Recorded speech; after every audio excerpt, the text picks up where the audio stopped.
You ever have one of those days where in the span of 30 seconds your life gets flipped upside down and you realize just how thin the line is between normal and chaos? Yeah, well, this was mine. I was heading home from the hardware store just picking up a couple of bolts. Nothing fancy when I heard my phone start blowing up in my pocket. I didn't know it yet, but my 10-year-old son Marcus, who's blind and the bravest kid I know, was being dragged down the sidewalk by Karen Henderson. Yeah,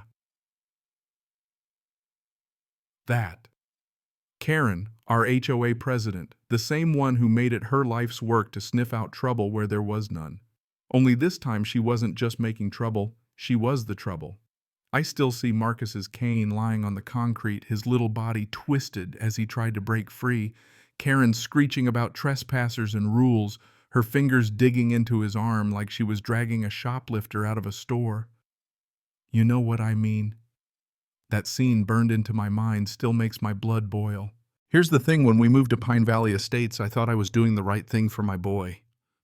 I'm a retired Army Ranger, so I've seen my share of ugly out in the world, and I just wanted Marcus to have a shot at a normal, safe life. A neighborhood where he could walk the block on his own, feel a bit of independence, maybe bump into some friendly faces instead of walls. For the first couple months, it was decent wide sidewalks, not a lot of traffic neighbors who waved, but mostly kept to themselves. But Karen, man, she clocked us on day one. Said Marcus's cane was too noisy, that he brushed against her precious rose bushes, even accused him of vandalizing her decorative lampposts just because he used them to orient himself. I tried reasoning with her, explained how Marcus's specialist taught him to navigate, offered to talk with the HOA board about the ADA. Heck, I even printed out the guidelines just to show I wasn't making this stuff up. She waved me off every single time. Rules are rules, she'd say, like she was quoting scripture. It wasn't enough for her to just complain. She started hanging up notes on the community board. Reminder, supervise your children, report vandalism. Immediately, all this passive-aggressive garbage then filed official complaints about Marcus disturbing the peace. At one point, she even suggested at a meeting that guide dogs should be banned because they might frighten people. I bit my tongue, filed every notice, kept every letter, because my whole life I learned document everything. But the harassment kept getting worse. She'd follow Marcus on his walks, narrating his supposed crimes to any neighbor within earshot. Some folks would look away, some would nod like she had a point, but nobody stood up for him. Nobody but me and maybe my two Army buddies, Jake and Tony, who'd moved in nearby. Jake and Tony were family guys you could trust to have your back. We'd even programmed Marcus's emergency smartwatch to ping us all if anything ever happened. I never thought we'd have to use it for real. The day it happened, I'd only been gone 10 minutes. Marcus wanted to take his usual walk.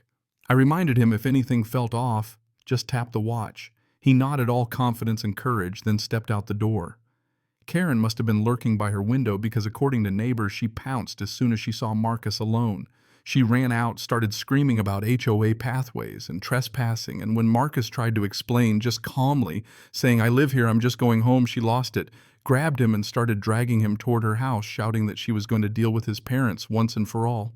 But Marcus remembered his training, pressed his smartwatch 3 times just like we'd practiced. I was in line at the register when my phone buzzed. Then it buzzed again.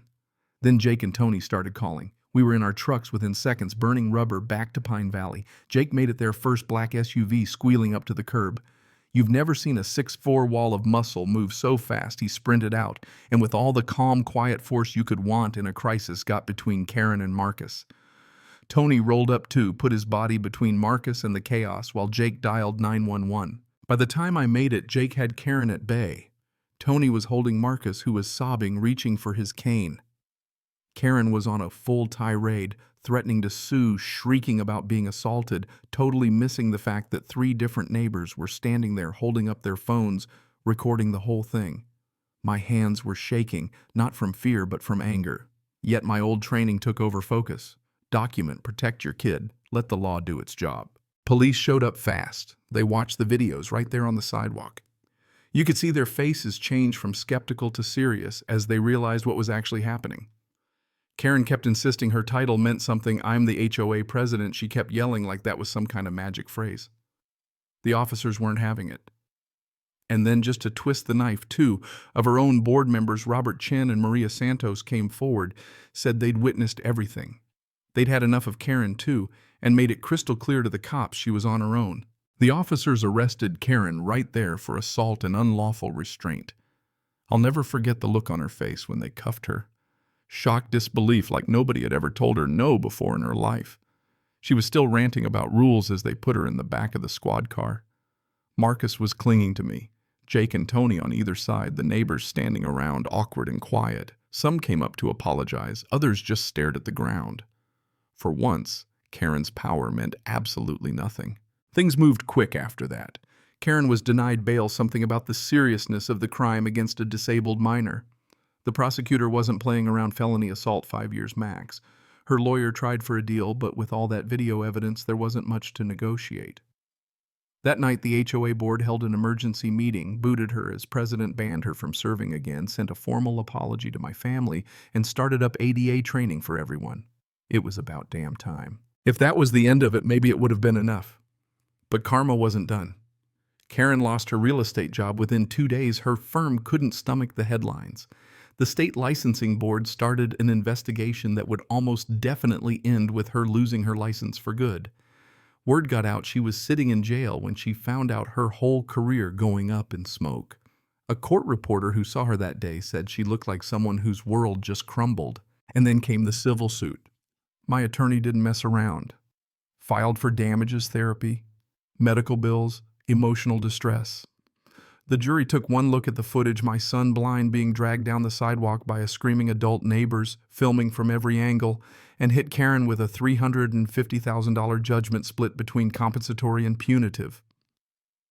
Her insurance refused to cover her, said it was a criminal act. She had to drain her retirement mortgage, her house, beg her financial advisor for help.